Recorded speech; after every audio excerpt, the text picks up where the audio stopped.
Welcome to the Geek to Geek podcast, where one day we'll be real boys. I'm Void, and I'm here with my co-host, Beej. Hi guys, I'm awesome. Yeah, you are awesome. Today, we are talking about writing, actually. We're going to change it up a little bit. Video games will be our topic often, I'm sure. But today, we're talking about writing and actually indie authoring, too. Right. So, I wanted to just touch on my history as a writer first, because yours is so much more in-depth, if that's okay.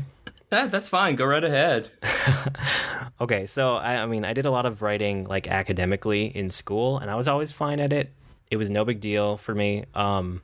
But I didn't enjoy it. It was just kind of like, it had to be done. I learned the style, and, you know, it was fine. Like, I did it. I was an okay writer. It was never an issue for me. Right. And I didn't actually start enjoying writing until after college, when I was in my first job, and I needed some kind of creative outlet that wasn't doing video production all day. So I made a blog, which is A Green Mushroom, which is still out there. So I've been writing that for 6 years now. 6 years? Has it really been 6 years? I know, it's crazy. Since 2010. Holy cow. I know, I'm surprised that I've been writing for that long. I mean, I looked back at it right before this episode. I was like, how long has it been? Oh, 6 years. Wow. And I mean, it took a while to find my voice and to really break out of that academic way of writing, because it was so ingrained, and it was hard. But like, I feel like I finally found my voice, and I can speak casually when I'm writing, and I like it, you know. And now my blog is an outlet. I mean, these days it's turned more into a kind of like impressions and reviews of the media that I'm taking in. I used to do more in-depth looks at a topic, but with the advent of social media, and discussions don't really take place in comment sections anymore. They take place more on, you know, Twitter or Facebook. Which is the part about blogging that I liked going through. I liked the comment section and things like that. You and I have talked about that in the past, where when that broke away from blogging, that a lot of what was wonderful about why we did it kind of moved into another direction. I feel the same way as you on the academic style, going back and reading some of my first blogs, being an English teacher and an English major going through, the first couple of years that I did Professor Beej was, oh my God, they were just academic. It was like I was trying to write an academic research paper every week. It was bad stuff, and I was so proud of it too. And I was trying to remember, is that the name of your first blog? Yeah, it was just professorbeej.com. It was... Okay. It was something I wanted to write. I wanted to write academically because I was an English teacher, and that was something where I thought that I should have everything all around this one identity of myself as a teacher, because that was how I saw myself, because it was so all encompassing at the time. And so it worked out. I mean, it's still what I use on Twitter, but yeah, it was just Professor Beej. Okay, yeah, I was trying to remember, because you know, you're on Geek Fitness now, which is awesome. So yeah. You've had 2 blogs. I've had 1, which is still going. But I mean, that's kind of the history of writing when I met you that you had been doing, but you have this whole other part. You're an English teacher, and if people don't already know, you're a self-published author with a couple different series. So do you want to just talk about like your history with writing? Well, I guess my history with writing, I just go through. It's like, no, I hate it when authors do that. I was like, when I was a little boy, I used to sit on my grandpa's knee, and I used to train. I hate it when people do that. But in terms of blogging, it was like you said, I did Professor Beej. I think it started in 2008. Like Christmas of 2008, I decided that I wanted to blog while I was in graduate school for pretty much the same reason that you did. I had these ideas that I wanted to get out there, and I felt like I was being stifled by academia that I was getting. I was writing all the stuff that I cared about, but I didn't get to actually say anything, if that makes any sense. It was all just research, and I didn't get to actually have the conversations I wanted.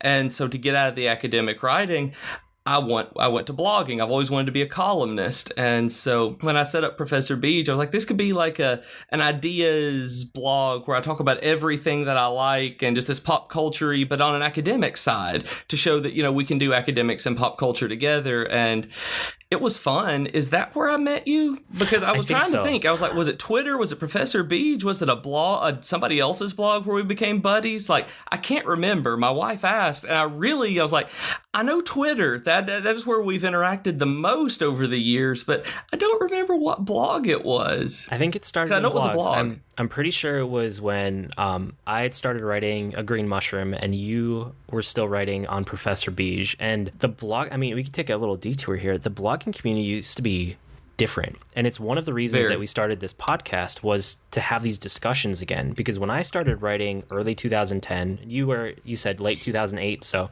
you've been writing for a little bit by then. But there would be, the blogosphere, that term that used to go around. We don't really use it anymore. But it really existed there for a couple years, where I would write a post and I would have all of these other people that were writing about things that were not exactly the same, but the same, area of interest. But close enough. Yeah, close enough that we would actually leave in-depth comments on each other's blogs, or it was very common to start to write a comment and then realize that you had an entire blog's post worth of content, and then in reply to somebody else's blog post, you would write an entire blog post and link back to them, and there would get this discussion going around topics in a community just kind of organically on blogs, and it was awesome. I loved it, And I was the same way. I loved being able to talk to people. And it was weird because I loved getting comments. It wasn't even at first, it wasn't even the conversation. It was that, oh my God, people are reading my stuff and they have something to say about it. I'm really doing something here. And then it became, I know these people. It was the same 4 or 5 dozen people time after time having these, where we had a community that I knew who was going to say what kind of comment. And like you said, I was like, I'm just going to respond back on my own blog and link back so that someone will be able to see it. And we'll have a longer conversation this way. And you're right. It doesn't exist anymore. Well, it was really cool. And those people are still fantastic people. Almost everyone that I talked to on blogs in that way, I now talk to on Twitter. So it's like, I haven't lost those people, but we have lost that time and place and the way that we treated our blogs and responded to each other because of Twitter and because of not so much Facebook. Facebook is, more personal stuff and people in real life, but really Twitter is kind of the place where bloggers interact. And most of these people I know are still writing their blogs. It's different now with social media the way it is. And part of it is also the death of Google Reader. That when that happened, that was whenever I lost track of so many people, not even just their blogs. I lost track of those people because that was how I actually communicated with them. I didn't tweet with them. I didn't email with them. I didn't have their I didn't have their phone number for text messages. I commented on their blogs. And then when Google Reader went out, I didn't remember what all I was subscribed to. So I ended up actually losing touch with people because I was one of the stupid ones who didn't export my reader into something else. So I just lost a lot of people. Yeah. Oh, that's horrible. I feel so bad for you. I didn't realize. I exported mine and I moved over to Feedly, but I had forgotten all about the death of Google Reader. Like, that was a huge blow to the blogging community because everybody was using RSS feeds to keep up with each other. And right when Google Reader died, Twitter had been around and was big enough. It was just big enough that people said, I can probably just get my news feed from Twitter. I probably don't need to recreate my RSS feed. So Google Reader died, and all of these people abandoned RSS feeds, and that community just went away. It was horrible. I hated that. Oh, you're bringing me back to it. It was almost an overnight thing. Like you said, it just, as soon as Google Reader went out, it was like everybody just kind of jumped ship. And if they went to Facebook or Twitter or something like that, I end up using Flipboard these days instead of Feedly or BlogLovin or anything like that. Any of the other blog readers right now, Flipboard is by far my favorite place for an aggregator that puts stuff together because it's curated and I can add my own stuff back in. So yeah, and there are options out there, but it's like we can never go back to that time and that place. Like it's never going to be the same as it was because Twitter is what it is today. And, it's now 6 years later and things are different. But, I still love my blog. I love it as just kind of an outlet for me to, I almost use it as a way to process the media that I'm taking in and like get a final thought out there so that I can get it out of my mind and move on to the next thing. And that's actually the way I see this. That was one of the things that you and I had talked about going into this podcast. I see the same way because we're writing out, the plans for things that we're going to talk about. And so I'm constantly doing the same processing in my head that I would before a blog post. I'm just thinking, oh, this is how I'll have to say this when we're talking about this topic, that kind of thing, where I'm doing the same kinds of things that I did with blogging, where it's the same writing process, that creative process that goes along with it. It's just a completely different medium. Yeah, it's interesting. It's interesting to think about the prep the same way. And you're right. I do a lot of the things I do when I'm about to write a blog post, but then our outlet here is different. It's a conversation, which is much cooler, I think. Oh, I was thinking about Geek Fitness, that it's one of those things that keeps falling away from me, that it's one of those things where Geek Fitness is a fantastic place for me to stay accountable in terms of exercise and fitness and health. And I have people come and go, I don't have nearly the community of bloggers and commenters there that I always had on Professor Beach, but it was more of a personal accountability with it. If I'm blogging about fitness, I'm running more. There's a direct correlation for me on how that is, even over posting on social media. So the process of actually doing it made my real life better. So I feel like I need to get back to blogging on it more, even if no one else ever looks at it. Even if no one looked at it ever again, it would still make me realize how much I love what I'm doing, which is what the podcast is doing. Think about, oh, this is all the stuff that I love. This is what I like, where I'm getting to experience it that way too. So I love that. Yeah, I totally agree. I would write my blog if no one was reading it, just as a way to process, all the media, all the games, all the books and movies and stuff. And yeah, I love it for what it is. So that's kind of like our blog, our writing history. But Bij is an English professor. He teaches writing, and he's also a published author. So I really wanted to talk to you about the published author part, because I would love to write a novel someday, but it's intimidating. A short novel, like the minimum length for a novel is 40,000 words. Right. And I know that professional writers who are really good say, set yourself a word goal. If you can do 2,000 words a day, that's like as good as the best professional writers. And if you did 2,000 words a day for 20 days, you have a short novel, but it's scary. But you've done it. You have novels. So yes, talk about your novels. Tell everybody a little bit of context. Okay, so I am a stereotype when it comes to a writer, and I am not denigrating anyone when it comes to that, but I always wanted to write a novel just like you. I wanted to be the guy who had all of these ideas in my head, and I would just bounce from one idea to the next. And I started reading everything about it, and the Kindle came out, and they finally let you self-publish and do this stuff, and I started reading about the publishing industry. I don't care what anyone tells you, having an English degree, being an English teacher, and teaching composition is absolutely no preparation for writing a novel. They are so completely different. My wife is the most brilliant person I know. I don't know why in the world she would be with a schmuck like me. And she was looking at planning out a novel last year, and we were talking about it. And I've gotten to the point now where I've done this, but she's intimidated by it to the point where she doesn't even know where to start. Where I have documents and stuff, and the history of it is like, I'll sit down and I'll knock out an outline in a week and then sit and write the book in 30 to 60 days. And she's like, but I don't know why my main character will do this. And why would they be in this position? And I'm like, don't think about that right now. You don't, that's not what your concern is. But it's so intimidating because it's so big that when I first started this, I had absolutely no clue what I was doing. And the best advice that I ever read was put your butt in a chair.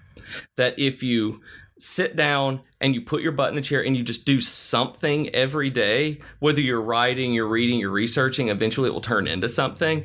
And that got my first book written. That got Birthright written, and it was terrible. Like, it was really bad. I know you read the first, I know you read it, but were you one of the beta readers, or did I send you a copy earlier than the beta draft? No, I got the beta draft. It might have been an earlier beta draft, but I definitely was one of the first beta readers of that book. Okay. then if I sent it out to readers at that point, you got and it was rough. I mean, don't get me wrong. I understand exactly how rough when I saw it. It was still rough. Yeah, it was still rough. The first draft that I actually went on, I wrote this book and I went onto Lulu.com because my parents and have wanted a paperback copy of it to read. So instead of just printing it out, I went and did these very tiny, like mass market sized on white paper in Times New Roman paperback books just to give to my mom and my dad. And I kept one for me and Jennifer. And that was the worst. It was absolutely the worst. Like going back and reading it is so unbelievably painful was because I had no idea what I was doing. I was dropping swear words left and right, but it felt like I was reading the beginning of Harry Potter, and I didn't know anything about it. But until I had it on paper and I had it finished, I didn't know that I didn't know what I was doing.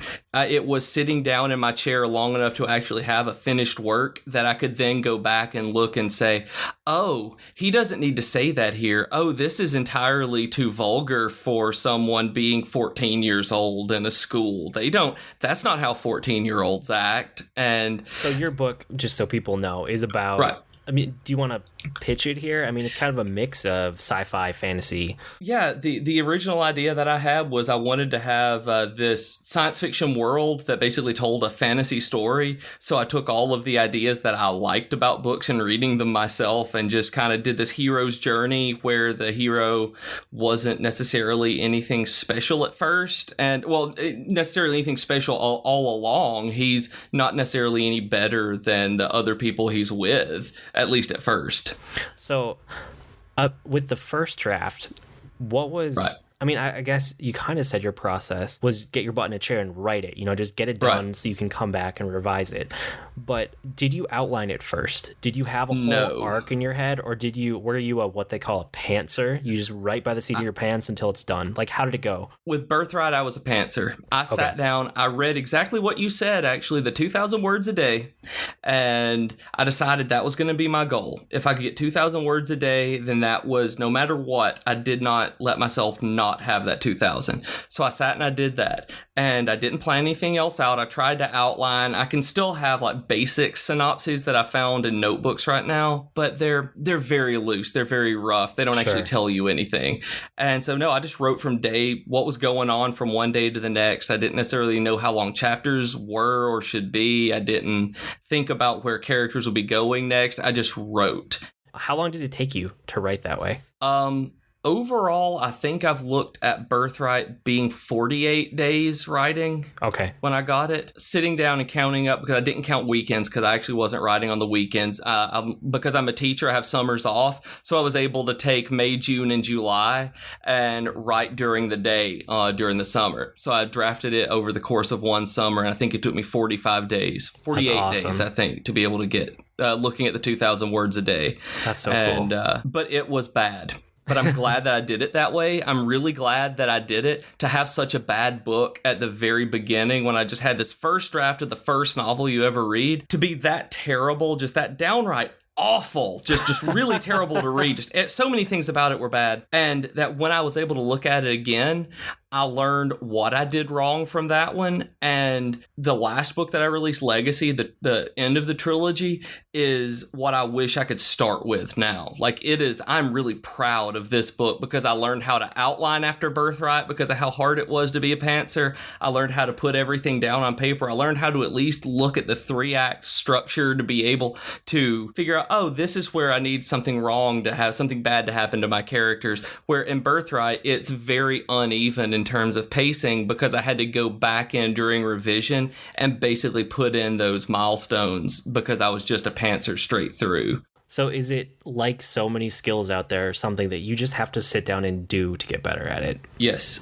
Just like blogging, just like anything else. If you don't sit and do it, you cannot do it. What did you do after you had one bad, rough copy of your book? What was the next part of the process? Like, for the listeners, what are the next things you did before you self-published and you put it out there for everyone to have? Well, I do about 5 drafts of every book that I do. I do the first draft, and then I go back through it, and it's not a copy edit or anything. I just read the book and make as a reader and mark what is either terrible or awesome about it, and try not to fix anything at that point, but I just read it. Then I go through myself and do those edits, add things, cut things, and do a really, really in-depth self-edit, which takes about 3 weeks maybe to go through that particular edit.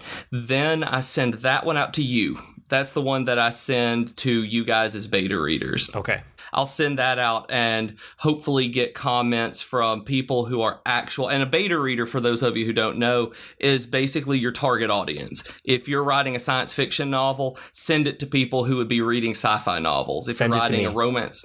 Yeah, send it to you. Yeah, exactly. It's like, hey, Void, look at this and tell me if this is the kind of book that you would buy on your Kindle, or if you would pick this up in Barnes and Noble. And if you're like, this is the worst thing ever, Beach, I'm like, okay, can you tell me why? What's so bad about it? That's what a beta reader does. Because if I send it to a romance fan, they're going to be like, there's not nearly enough love in this. I'm like, but there's more killing.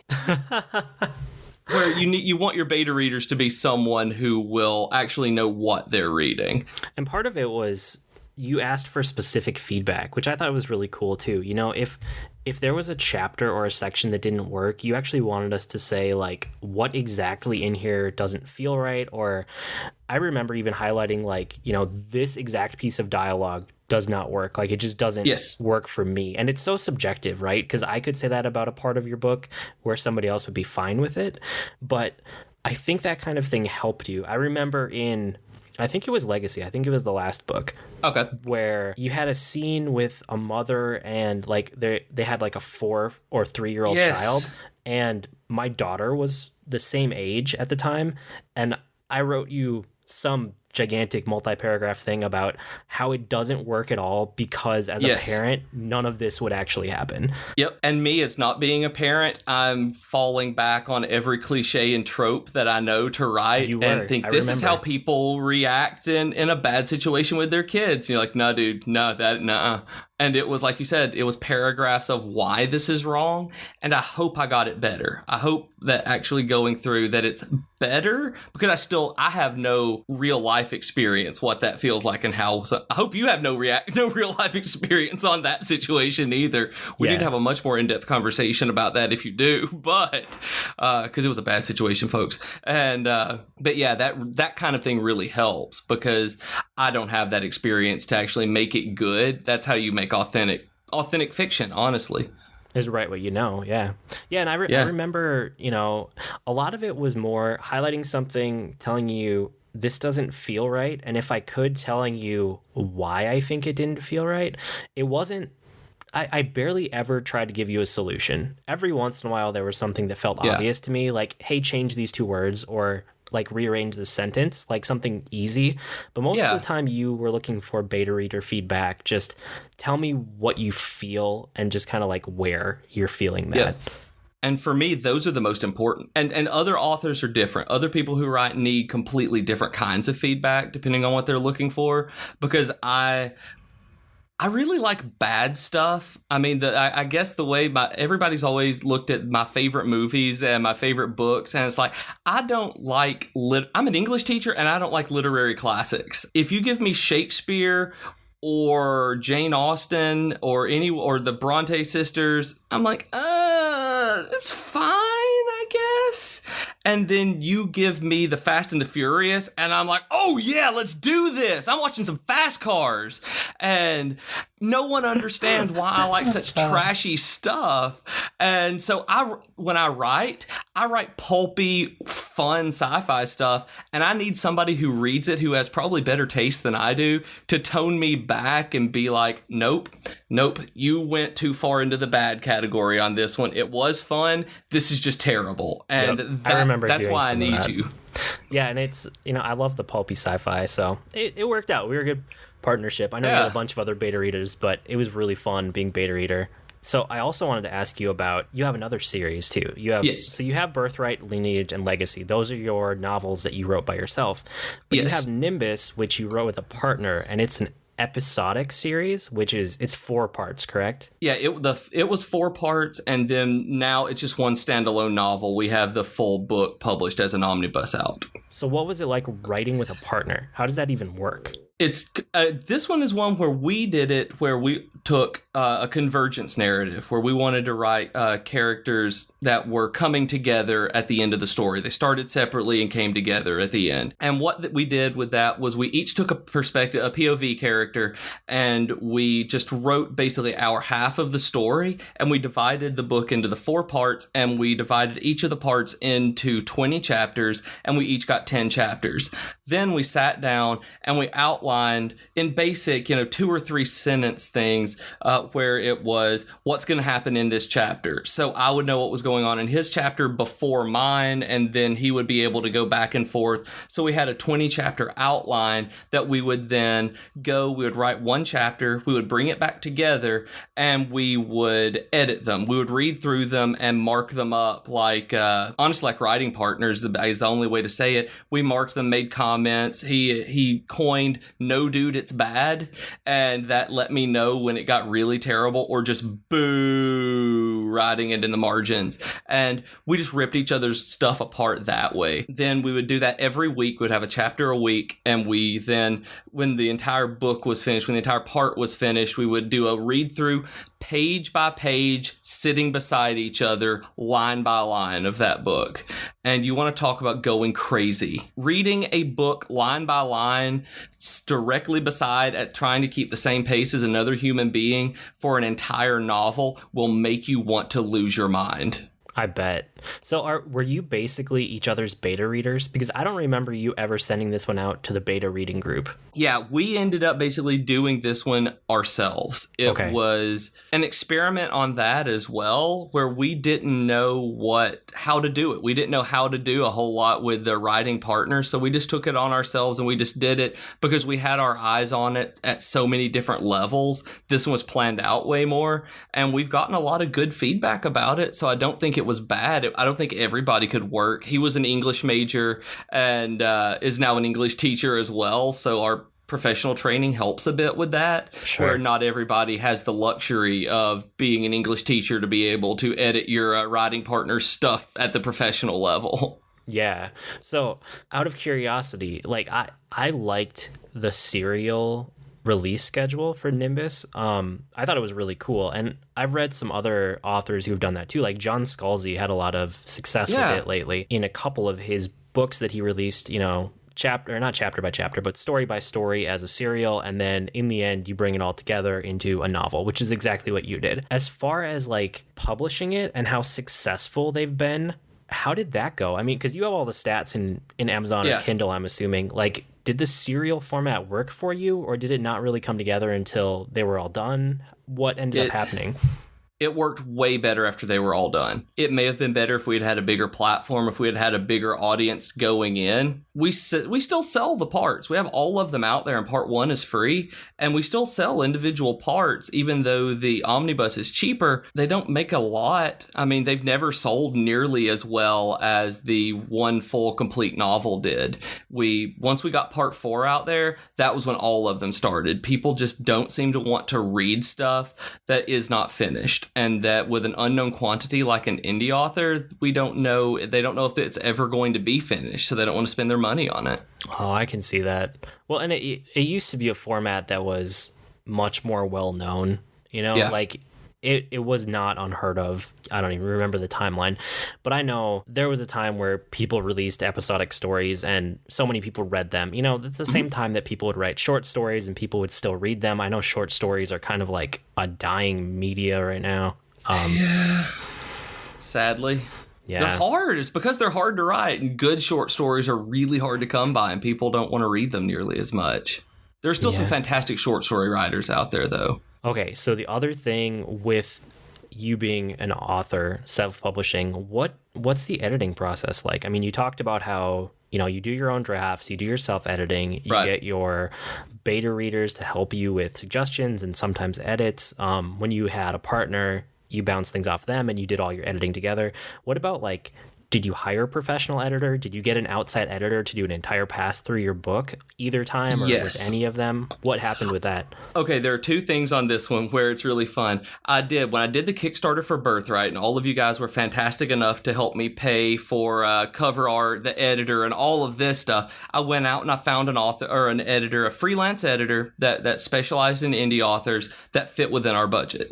And so I sent the book off to them. I talked with them about it, and it was the worst. They were terrible. The comments they gave me, it's apparently they didn't understand science fiction. I don't know what was going on. I made a bad call, but I spent a good considerable amount of money on a very, very, very bad edit.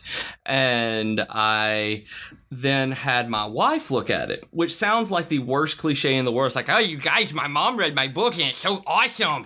But my wife, like I said, is the most brilliant woman I know, and that's what she does on the side. Her side business is freelance editing indie novels. That's convenient for you. Yeah, I know. Not everybody lucks into the situation that I lucked into here. No, not so much.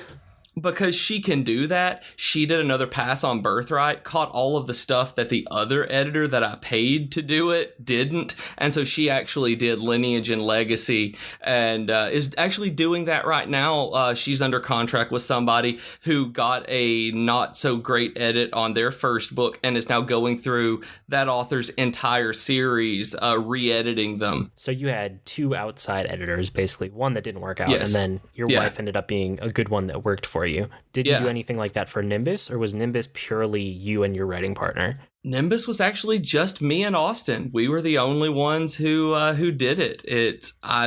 One day we might end up getting it to somebody if we wanted to do more with it, but yeah, it was actually just us. And I don't recommend that for a lot of people. I don't know if I recommend it for us doing it, but we wanted to make sure that we did it, and we just did it. It was kind of an experiment all the way around. Oh, you did it. That's cool. And then another question I'm really curious about, because I have the techie mind, right?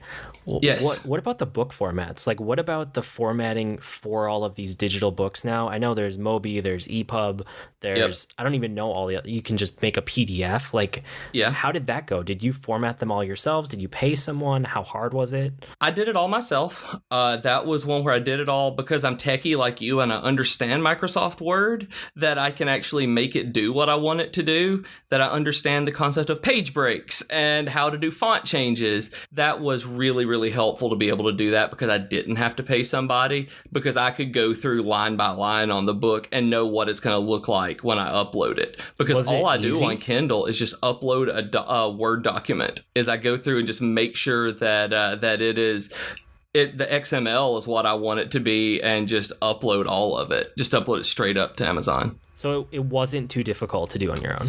No, not actually at all. If you have a clean manuscript where you don't use tabs everywhere. Now, I don't use images in mine or anything like that, but without a whole lot of extra embedding and like super fancy formatting, it's super easy. It probably takes me 3-4 hours to go through every line of the book, really, just to make sure that all of the punctuation is correct, all of the pages are where they need to be, bookmarks line up, that kind of thing. But I know what I'm doing. It's kind of like you in this audio, where I look at it, it's like, oh, this is terrifying. I don't know what any of this is. And you're like, oh, I do this, click, click, click, click, click, and it's fixed. That's kind of how I am with the formatting in Word. Oh, that's cool. No, that's nice to hear. It makes me feel like if I ever do the indie author of a novel, I could do it myself. It doesn't sound as intimidating as I thought it would. Okay, last thing in our main topic here. You took at least Birthright and turned it into an audiobook. I don't know if you've done the other ones yet. I'm working on them. They're getting worked on. I'm not working on them. I clicked a couple of buttons. He's working on them. So is that purely an outsourcing thing? Did you just get somebody and hand them your script, or not your script, your novel, or was it more than that? It's really cool. Amazon does the Kindle publishing where for ebooks and everything like that, where they call it KDP, Kindle Direct Publishing, I believe, or Kindle Digital Publishing. I can never remember. It's KDP. I type in kdp.amazon and go there. That's all I can remember. And for audiobooks, Amazon actually has an audiobook marketplace since they bought Audible. It's called ACX. So you go on there as a rights holder for the book, so because you hold the copyright to your own book, and you basically put it up for audition. You say, hey guys, I've got a science fiction novel that I need a narrator for. Here's a sample of it. You want to send me some auditions? You can.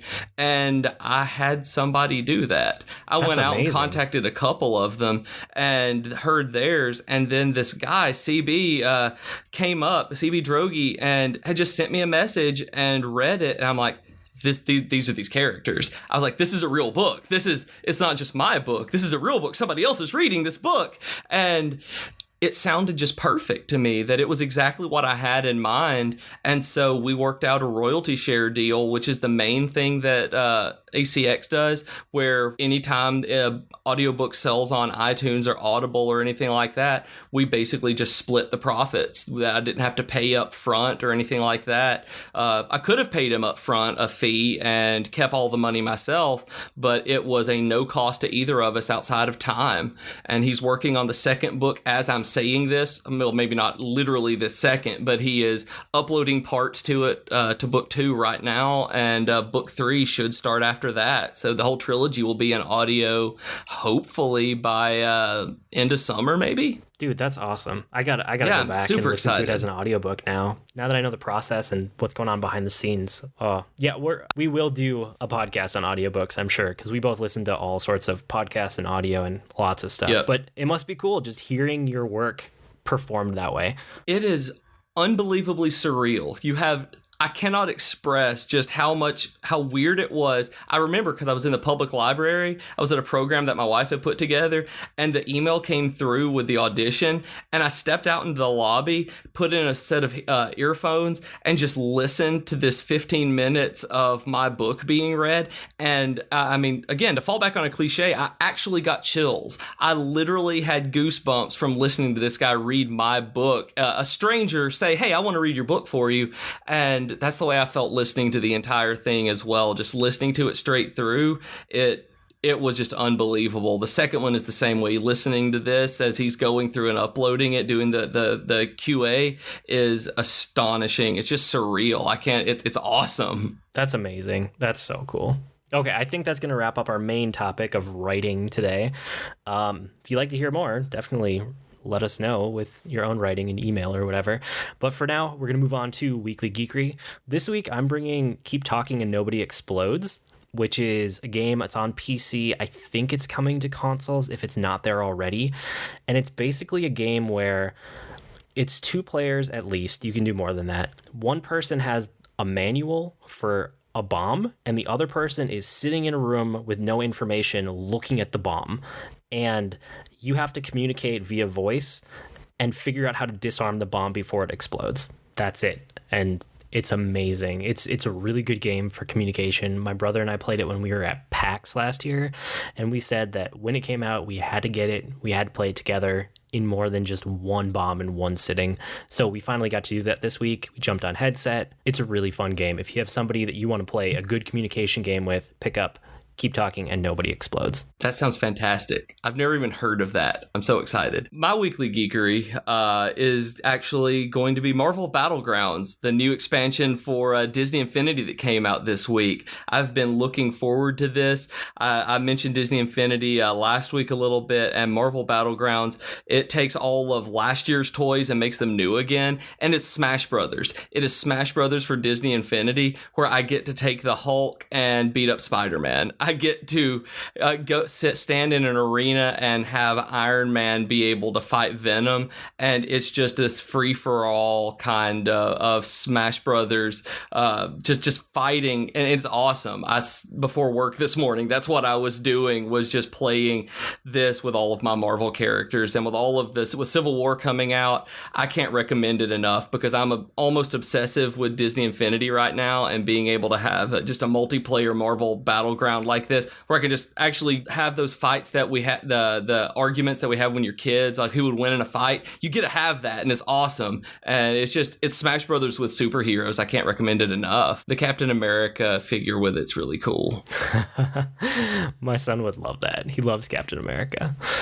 Okay, our health hack for the week. I actually have one. Finally spring in Minnesota. I'm out running again. And the thing that Beej reminded me of is that you need to take your rest days between your run days. which I'm really bad at because I like having a run streak. I like running every day when possible, but you're supposed to take a break in between each one and do a rest day. Why is that important, Beej? Because basically you're tiring yourself out. Your body is working overtime at that point, and the recovery is every bit as important as resting is every bit as important as the actual exercise, because you're breaking down your body little by little as you exercise, and if you don't give it any time to heal back up, you're just destroying yourself without and not being able to actually build up any of the muscle or endurance. You're just keeping on and on and on and on. Take them. I'm glad to know that it's actually working out really well for you, though. That should do it for the podcast this week. You can write to us with comments, suggestions, or feedback at geek2geekcast@gmail.com.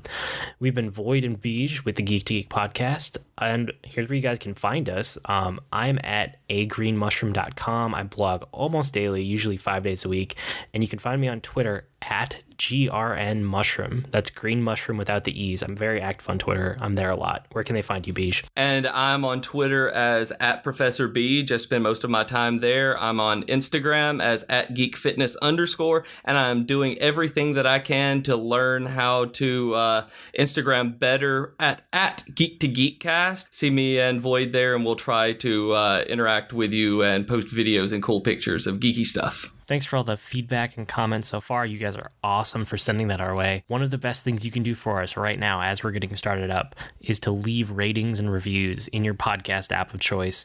And most especially if you are on iTunes, leave us a review, leave us a rating there. That's going to help other people find us. I promise I'm going to stop begging for that. After a couple episodes here, I'll lay off for a while. But when we're getting started, the best thing you can do, just take a minute. It takes 1, maybe 2 minutes to just leave us a rating, leave us a review on iTunes. You guys are amazing. And that'll just about wrap it up. The only other thing was I love all the comments and feedback we got from you guys last week. We're going to take it to heart and implement some of it soon. One of the things that I did get from a bunch of people that we should probably take into consideration is that they said our ending was a little bit abrupt.